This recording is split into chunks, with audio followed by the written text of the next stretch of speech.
Hey guys, welcome to my new mini blog. तो आज वर्षा तो बहुत जोर से हो 2-3 दिन है। तो आम नदी में पानी भी बहुत जोर से आसी। तो चलतु देखा आउ पानी आसी तो खावाई भी बहुत इच्छा मत हो।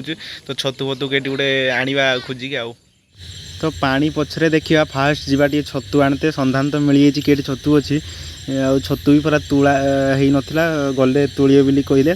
तो पाग भी बढ़िया देती खायापी टेंशन न माने पूरा जा छतु फतु खाया जिते टेंशन थे भी कौन हम खावा पीवा एंजय भी करते हम लाइफ तो आज अच्छी काली न तो खावा पीवा आगे। तो फाइनाली मुझे तो पहुँची जाइए छतु देखो के फुटी देखो पूरा माटीर भी तुला है।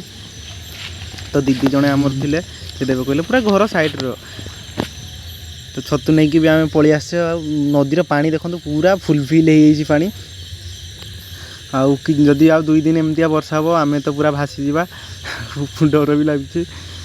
तो सांग मैंने भी किसी देखाई गले जड़े भी हाई कर सारा आउ सब तो लुचि जाऊँच मुझे ट्राए करके देखे देखिपे अधिका ट्राए करी माने मु पुल तले मत टेकते भी कहीं आसबे।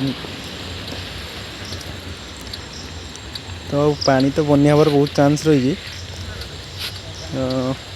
मत लगुच आ 2 दिन जब निहाती वर्षा हो निहाती सियोर 100% बन्या हम। ये आजिकार ब्लॉग निहाती लाइक कमेंट सब्सक्राइब करदे।